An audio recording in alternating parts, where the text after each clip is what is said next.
So hello, my name is Zoe Conrad, and I am one of the hosts for Nextet. Today we are going to be interviewing some of our student composers.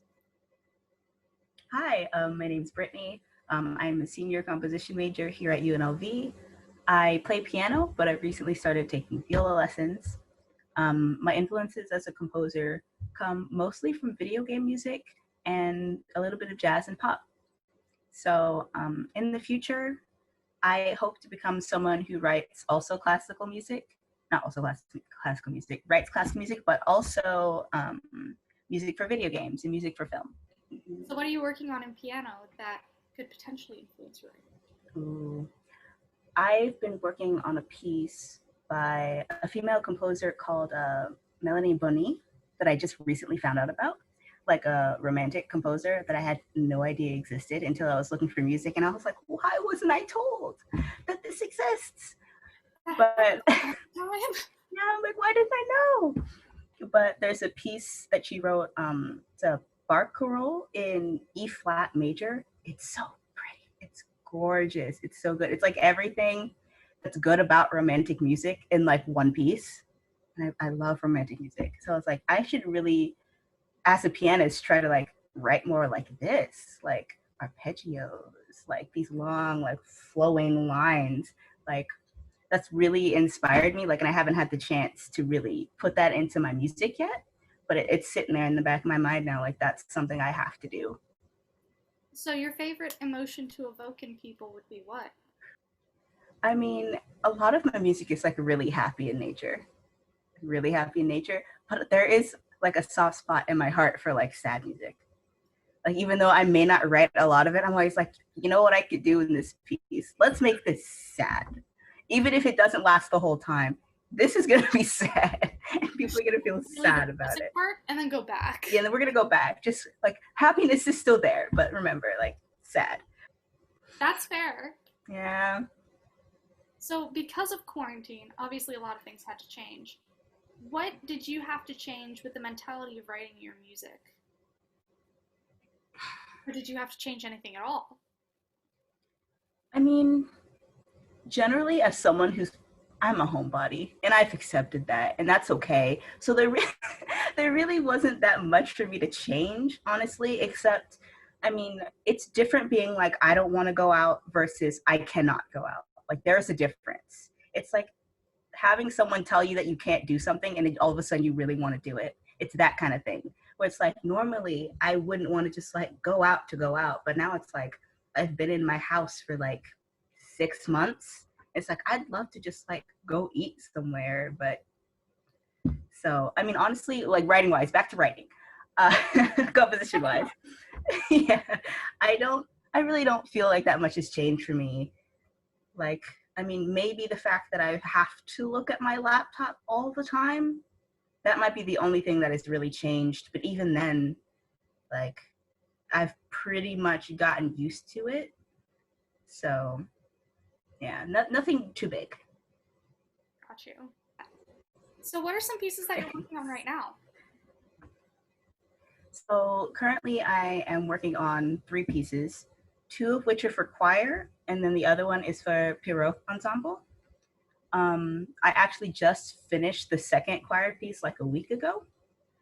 The first of which is called Continuities, and it's based on a poem by the same name by Walt Whitman.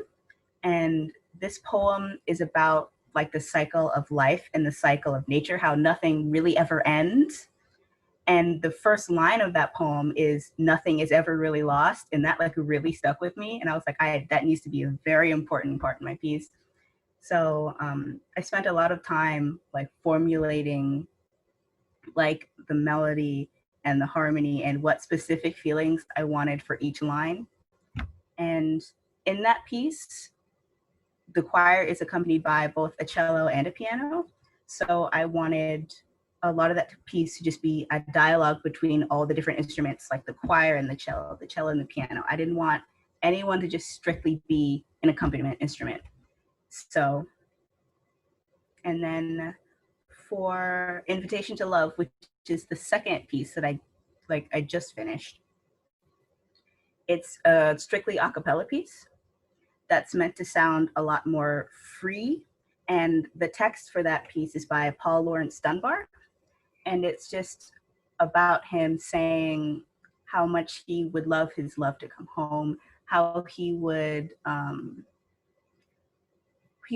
be in love with them no matter what, like things like that. So I really wanted this piece to sound like a lullaby, like, or just something like a serenade.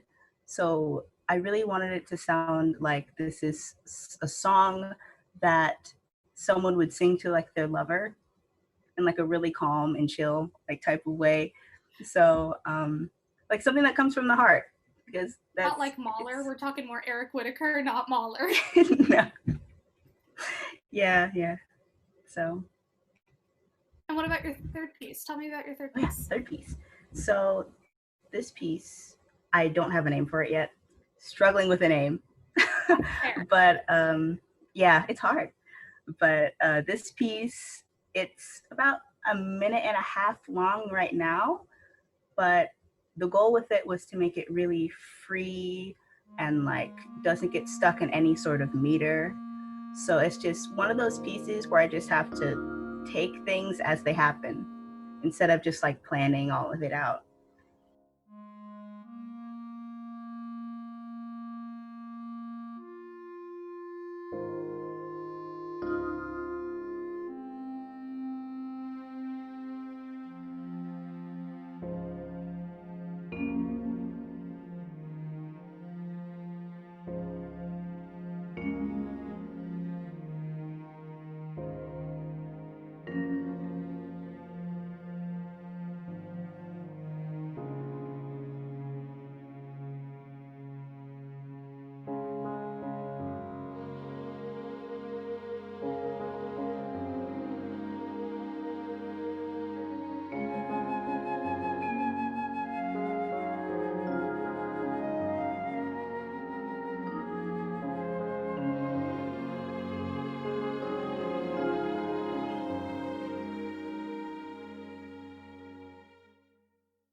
That's amazing. Okay, so who are some of your musical influences?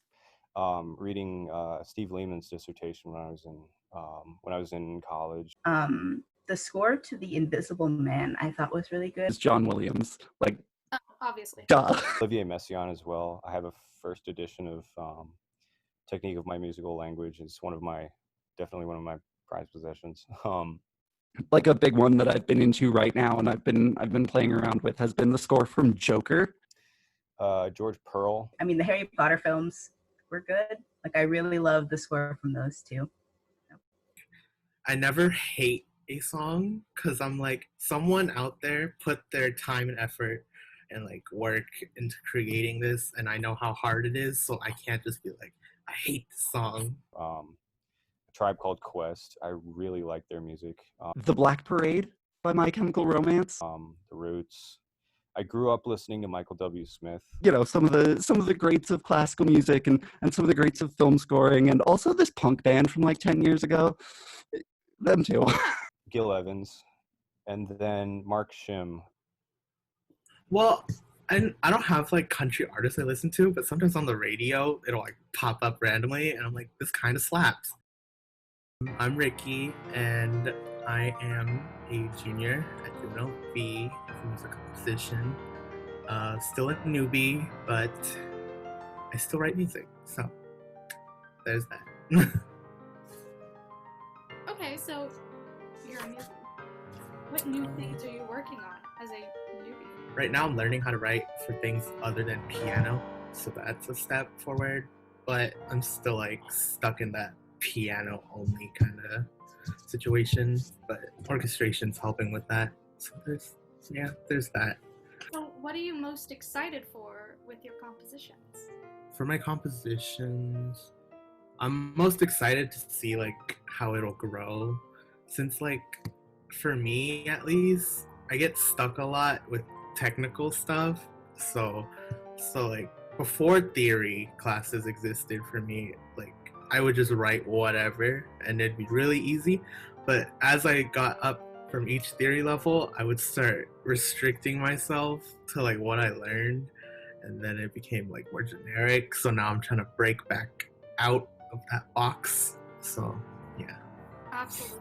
And like with the balance of what's supposed to be right or what the rules are and creativity, there's that huge disconnect right now. Absolutely.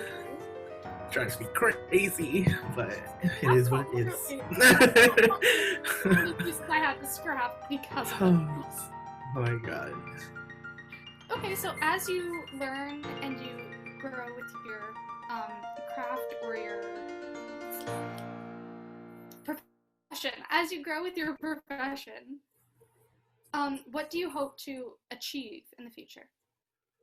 Well, my plans for the future, they're quite bold, but we can just hope for the best. But my plan is to like move out of the country. So that's like step one. And then I kind of mostly want to work like as a producer at like a music industry, probably somewhere in Asia, hopefully. But yeah, that's basically what I want to do. So I still have to hop on that music tech side of things, but I started off as a composer to learn how to actually write first. So yeah, absolutely. So you want to move out of the country? Yes. What are your biggest influences within that traveling side of things? Like when you think of traveling, is that an influence for you? Do you think of the journey or the destination?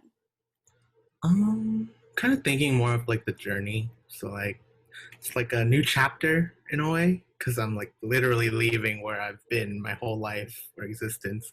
So it's like, whoa, it's all brand new. It's a new chapter, new book, and it's just exciting. So I'm looking forward if it happens, but hopefully it will.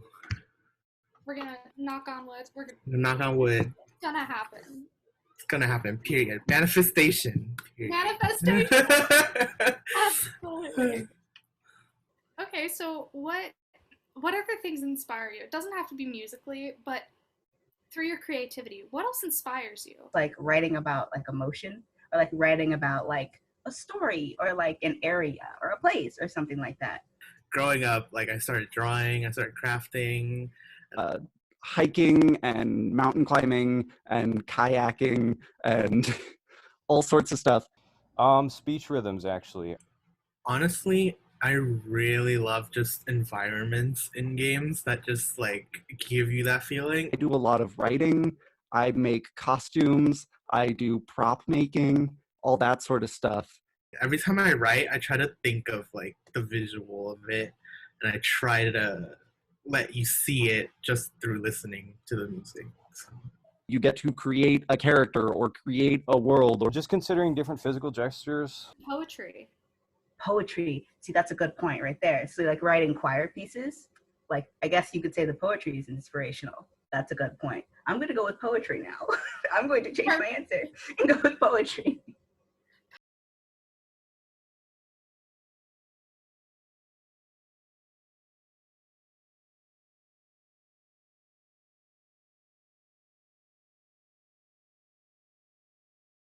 So, hi, I am Logan. I am a composition student that is currently inventing the composition minor at UNLV. Wow.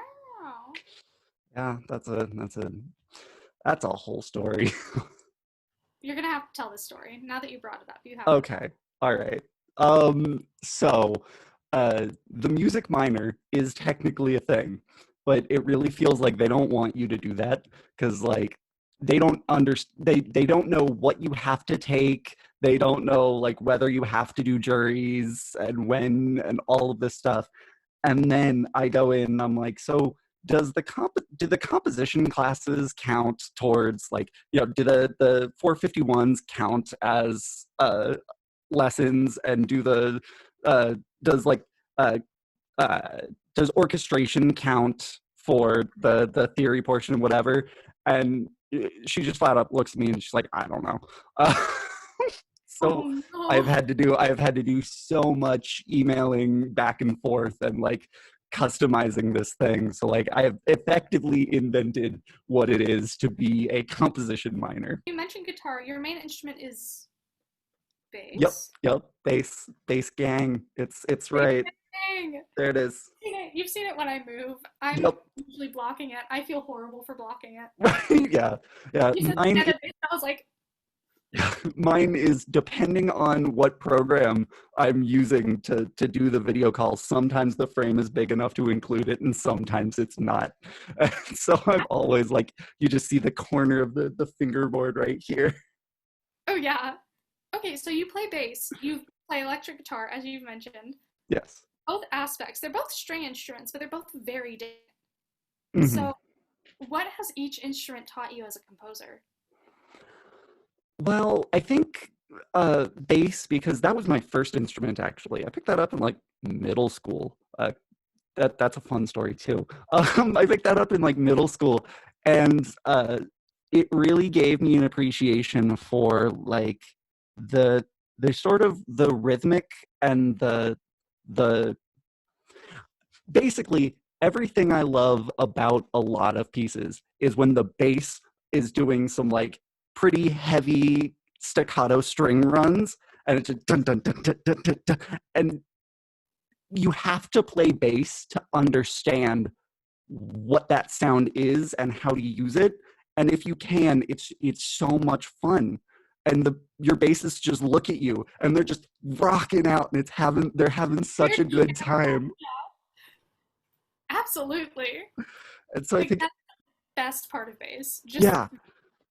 And yes. it's just been that, but also that especially that like when you're playing high notes on a low instrument, the sweetness there, it's given me a real appreciation for how much you can change an instrument just by changing what you're playing and where you're playing it.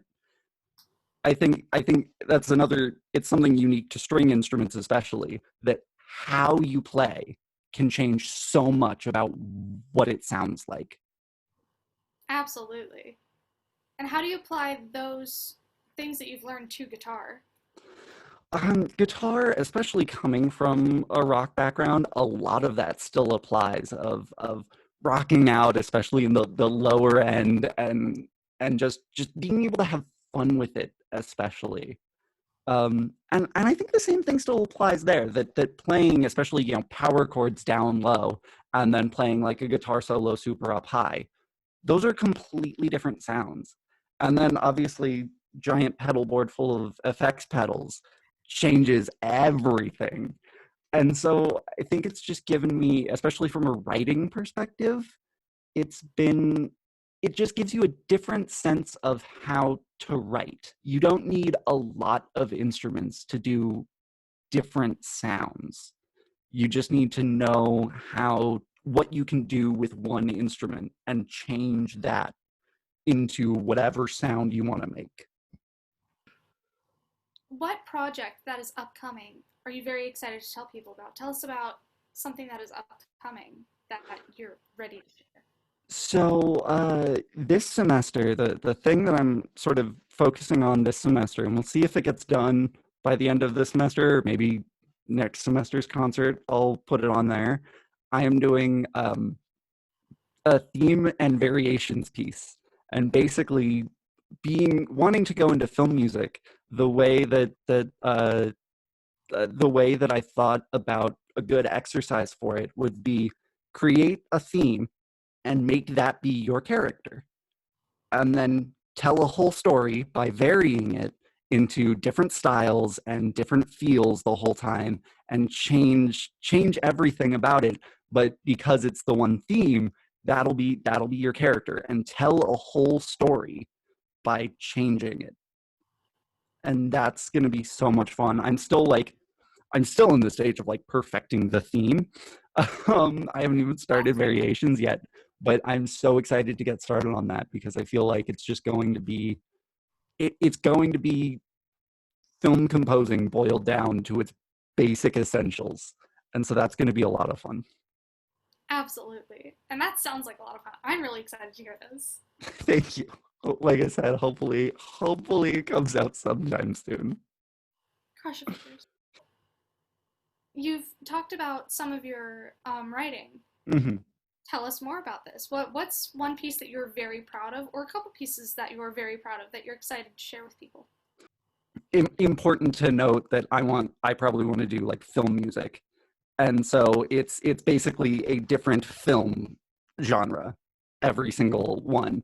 And so like I did a superhero one, I did a horror movie one, and then the most recent one was sort of like action-y, adventure-y, and that one was a lot of fun.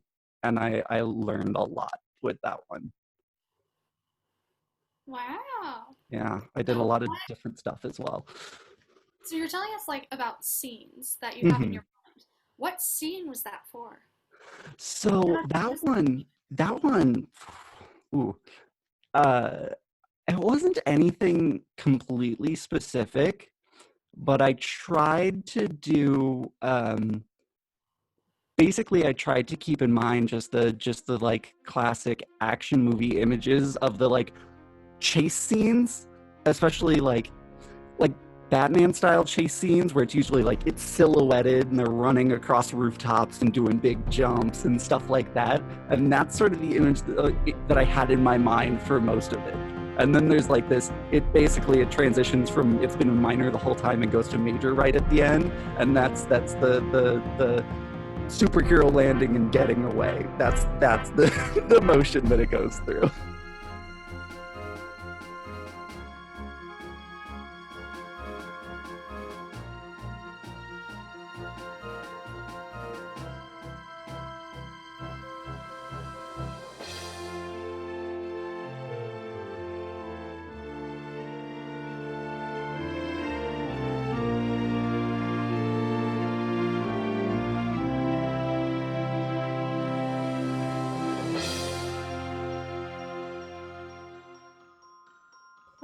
What's another really good question?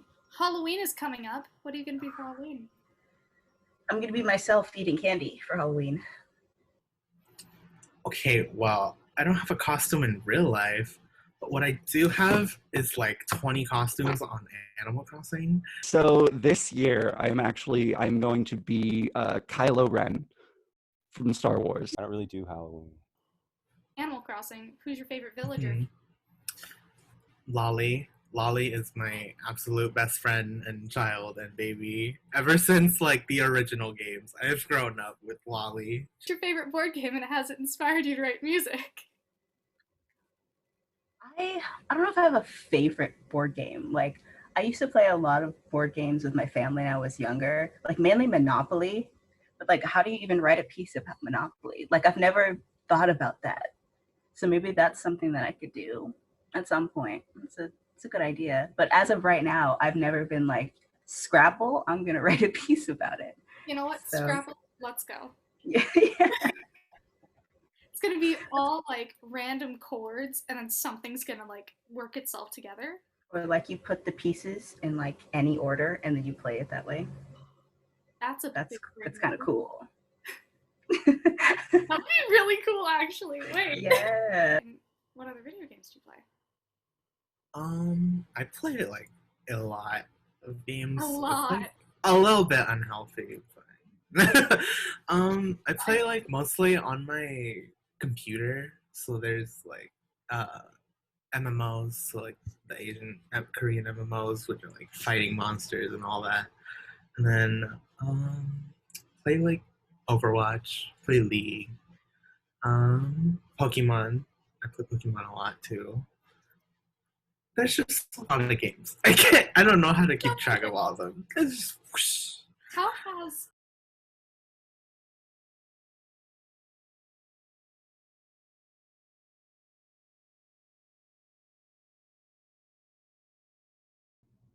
My name's Josiah Seitzma, and I'm a graduate composer at UNLV. What have you been working on, compositional-wise? What have I been working on in terms of composing? For a little while, I've been working on some music for solo saxophone that is still on paper. It's actually a bunch of just, it's sort of this. So I studied composition for quite a while with a composer named Eric Webbles, who works with Wet Ink Ensemble.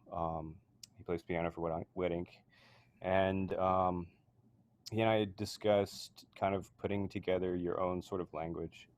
So for quite a while, several months, I just was writing down things that I was improvising, some rhythmic structures, and all sorts of different things, and then just combining them into sort of this, this language that is made up of the relationships between these different gestures, and just kind of considering what they're made out of, and the dialogue between them. Also working on a wind quintet based on a fable of Aesop. I had been wanting to do that for quite a while, and I finally had the occasion to. So I just kind of sat down and spat out some things, and so far so good. So far, so good. So far so Now, good. you mentioned the fable of Aesop Mhm. that inspired your wind quintet. What inspired your saxophone solo? There were a number of different things that were kind of composite in that. Just considering different physical gestures during a potential performance of a piece. Thinking about different rhythmic cycles, and then having a certain having certain time periods of things that are sort of comprising the form. Thinking about the way that people process rhythm and time and form in a piece of music, repetition, just different highly idiomatic things for the saxophone as well. And then also using some of the sounds as sort of harmonic reservoirs. So for example, like if you play a low B flat, but you take away your pinky, then you get this really amazing sounding. It's called multiphonic, and that's a complex sonority that has clearly more than one note in it. It's a chord, but it's not like a triad or anything. It's sort of incidental notes, and that works really well as a harmonic reservoir. And then you can create different things out of that, and you can transform things by through different processes. That's really cool. So, outside of musical technique and musical influences, what else influences your writing? Speech rhythms, actually. I started a project early on. It was actually shortly after kind of the whole shutdown started. And at first it was just kind of creating miniatures for people that I knew to play, and then kind of ran out of people. And I know some other people that were getting like tons and tons and tons of requests, but and for the same kind of work. But I I think that the people that I know were ending up being just really worried about stability financially and some other things, and people were just a lot busier.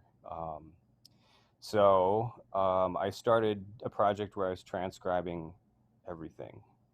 I was transcribing first. It started with just videos on YouTube that I thought were funny, and then movie clips, TV shows, all sorts of stuff, radio advertisements, and then turning them into music.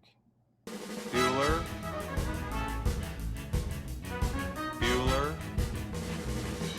Bueller. Bueller. He's sick. My best friend's sister's boyfriend's brother's girlfriend heard from this guy who knows this kid is going with the girl who saw Ferris pass out at 31 Flavors last night. I guess it's pretty serious. Thank you, sir. Okay, so getting to the instrumental side of things, because you talked a lot about drummers and different instrumentalists. Your primary instrument is Saxophone, yes? Yes, that's correct. What has saxophone taught you through composition? Or what has saxophone taught you about composition, about composing for saxophone or different instruments? Sure. The first thing that saxophones taught me in terms of composition was just discipline. Um, so I went to a school that didn't have a particularly robust jazz program, but that was always the music that I was interested in when I had started school. Um, and then it was sort of this. At first, it was kind of this. Well, I have to learn the saxophone repertoire. I have to learn this. Early 20th century. Most of this music is coming out of France, so it's sort of a lot of it's kind of post-impressionistic or I don't know that I could necessarily characterize all of the French repertoire, but it just has a certain, I don't know, maybe for saxophonists it just kind of has a certain flavor. Je ne sais pas. So yeah, and I didn't and still don't particularly love those pieces. I wanted to play jazz and I wanted to play new music. So having to find things that I really well, at first it was a matter of fixing my technique and just spending so much time on stuff that was boring. I would spend so much time on long tones. I would set a timer for half an hour, and then it would count down as I was playing, and then I would stop it as soon as I stopped playing, like as soon as there was no sound coming out of my instrument, and just sit there until it was done. And that was part of how I learned to fix my embouchure technique. Now it's an issue of fixing finger technique, but I got really passionate about practicing when I was in undergrad. So much so that I was a music education major, and I was actually the first one to present a recital, an hour recital, um, as an elective and as a junior. And it was music that I just really loved. There was some Webern, a sonata by Erwin Schulhoff that I still love to this day. A couple of other things that just a bunch of music that I really loved. And then just getting to be really competitive about practicing. But then after that, so I sort of developed developed the proficiency and improved my technique, and it got to be where I could use that as sort of a networking thing. So I had a couple of pieces written for me while I was an undergrad because our composers group we didn't have a major for composition. So I was one of the ones that put that together. So it was the first uh, Lee University Composers Forum. So I served as president in the first year as well, first 2 years maybe. Um, but then the composition classes were always just a couple people, probably about 6 a semester. So we all got to know each other really well, and we would all write music for each other or smaller subsets. And then, I mean, I have a couple of pieces that I played the premieres of, and I have a couple of pieces that I premiered of my own, or actually I might not. Yeah, I don't think I premiered any of my own pieces. Yeah, because they were played at workshops. But so the networking was part of it, but then also just thinking through the technique of playing an instrument and some of the sort of the considerations of that. What's one message you would like to part to new composers who are just starting their craft? What I would say is just like, don't compare yourself to other people, because that's going to hurt you more in the long run, way more than it's going to help you. And so just focus on your own music. It's what you created, you worked on it, it's your mind, on paper or on a computer.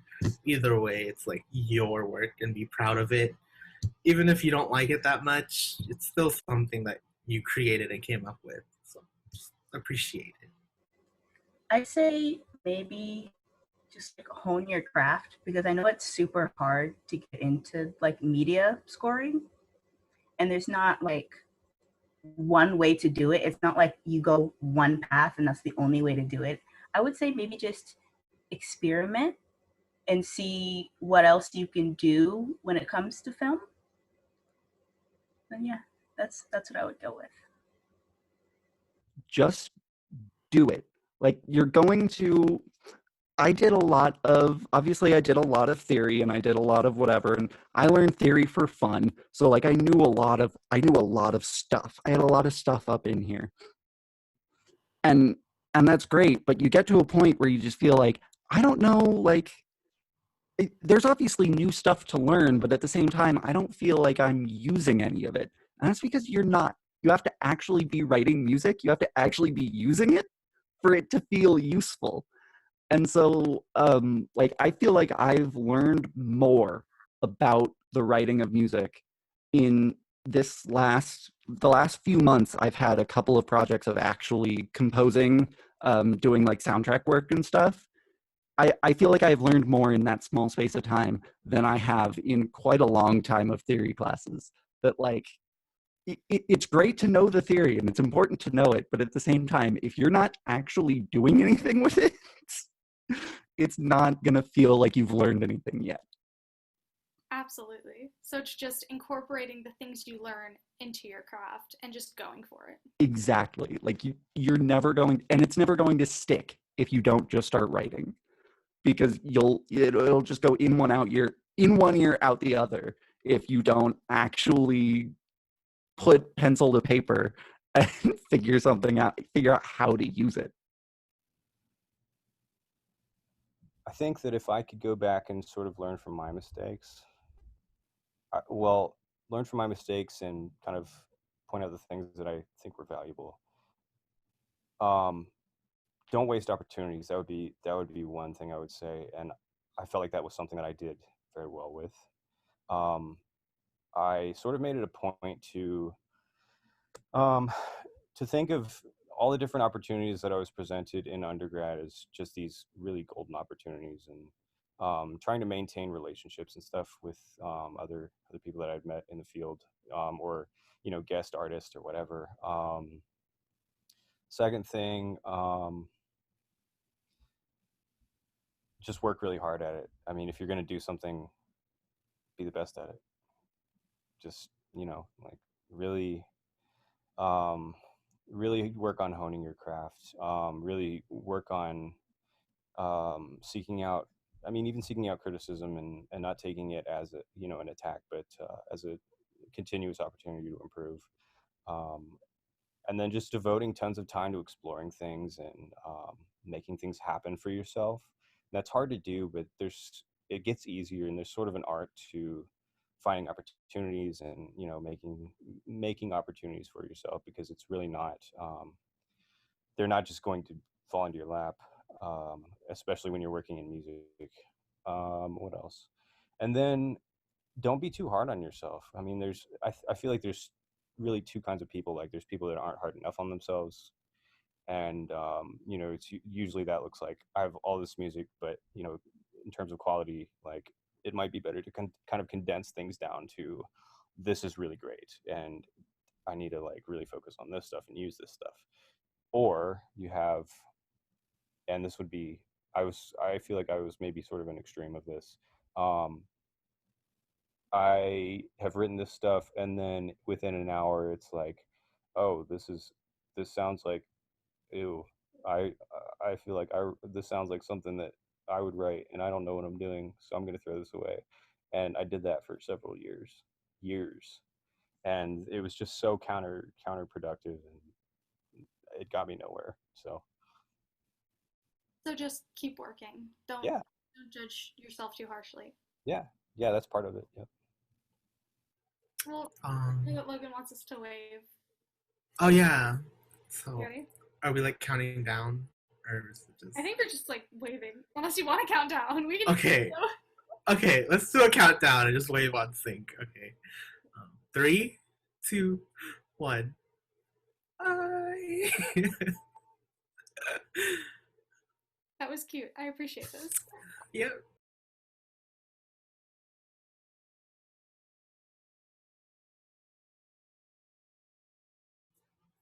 That's all I gotta say. That's all I have. And that is That's all I have. good. I am out of words.